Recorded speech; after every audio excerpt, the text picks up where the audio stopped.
You are not a damsel in distress, and no one's coming to save you. No one will check if you're okay. They will only check if you got bring your rifle and LBS. Then, what's the point of even waking up and doing the work? That was the question I asked myself every day. Sometimes, there is indeed a purpose in doing the work. To go do that endurance run and 12-kilometer road march just to slim down. To do the push-ups and bunk to try to pass IPPT. To do field camp to toughen myself up and not be such a pussy. But sometimes the day is filled with stupid activities like rifle cleaning, PX, and BCCT, and there's nothing that I could do about it.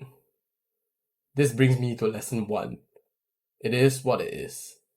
Whether you like it or not, it's just part and parcel of life.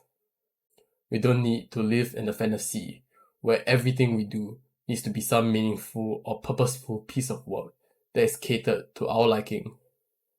There will always be some components of your work that you hate. You could love the meaning and purpose it brings you, but hate the logistics of actually doing it, and vice versa. And that is normal. So, an actionable step for this lesson. Think of one reason why you do the work that you do. And let's be realistic. If you are purely doing it for the money, or studying for future career prospects for a high-paying job, then sure, that can be the reason. But maybe there is a secondary reason why. Perhaps you want to prove people wrong, or to impress a girl, or to just grow as a person, mentally and physically. That could be a reason too. But regardless of your reason, do understand that it's not going to make the work easier, but at least you know what you're fighting for. Lesson 2.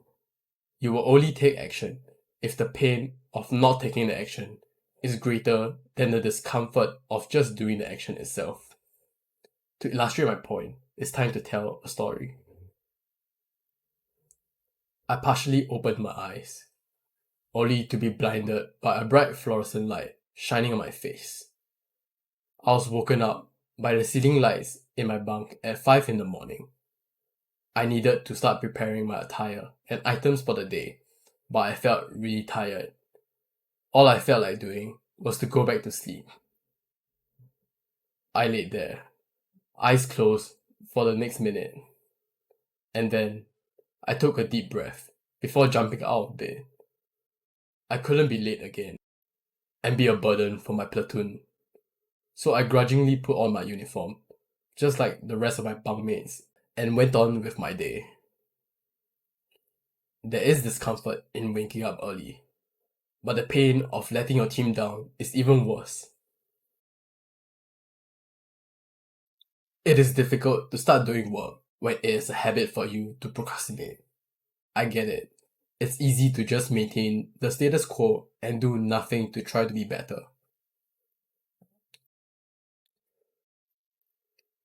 To throw away old habits and paradigms about the world takes courage. I guess that is why the one non-negotiable thing I want from my long-term partner is that she has the ability to see her own flaws and have the capacity to make change. Although this wishy-washy stuff sounds nice and all, it is only mental masturbation if you do nothing about it. So, your actionable step for lesson 2. Since you now know that there must be potential pain or fear pushing you to take action, what is the pain that is pushing you to do the work? Is it the pain of people not trusting your words and saying that you're just talking big? Is it the pain of not getting a job or university course that you want? Whatever the pain is, you have to find it and remind yourself of it whenever you feel like just lying in bed, scrolling through social media or gaming instead of just doing the work. Lesson 3.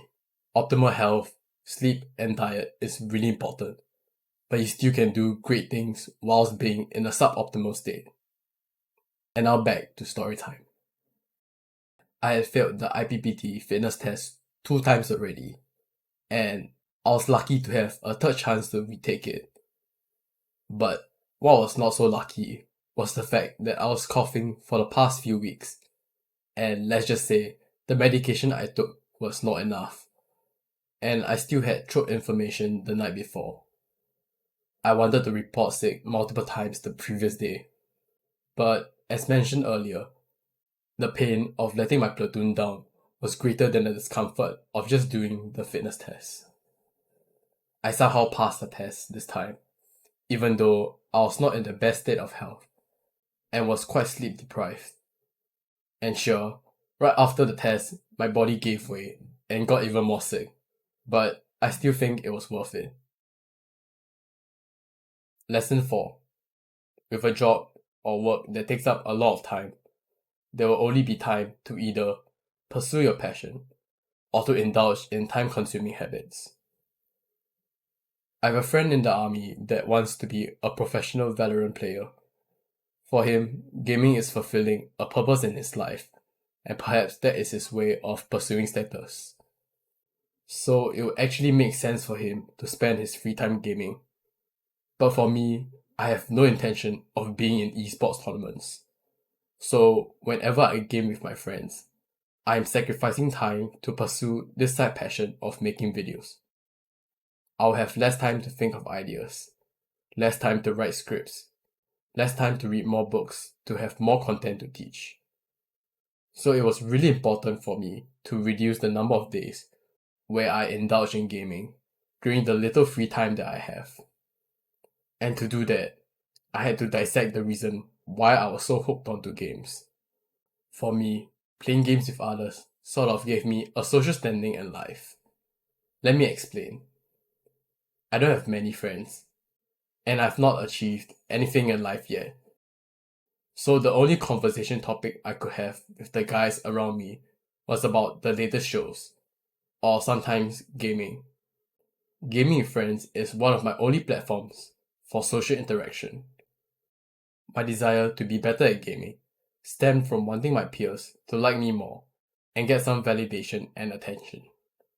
I know it sounds stupid, but it was because of this constant need of acceptance from my peers, in the form of asking me if I want to game with them, and thinking too much of what others perceived of me, that had led me down this path of gaming addiction. When I didn't see gaming as a sign of social status anymore, and cared less about what others thought of me, I had way less desire to game, and only played games with my friends only when I chose to do so, and reject the offer to join in when I didn't feel like it, or I have a script to write. Basically, to put it crudely, I found something better to do in my free time. You can still sometimes game, scroll through social media, and watch shows, but if you have something that you always wanted to work on, but somehow not have time to do so, then this is a problem and you've got to reduce these time-consuming habits. The actionable step for you is to find what you value in these time-consuming habits and think about how you can fulfill these values in something more meaningful or in whatever you want to pursue. For example, for me, I associated the value of being respected and getting validation with gaming. But I know that I can find this same fulfillment from helping others through these videos, so I automatically have less desire to game. So do sit down and think about why you do these time-consuming habits, and find the same things you value in the projects or side passions you have. Naturally, you have less desire to do these time-consuming habits, and at least it wouldn't be such an addiction. Lesson 5. It is those little moments that help you push through the hard days. The moments where you share and listen to funny stories, or laugh at the stupid shit that happens during work.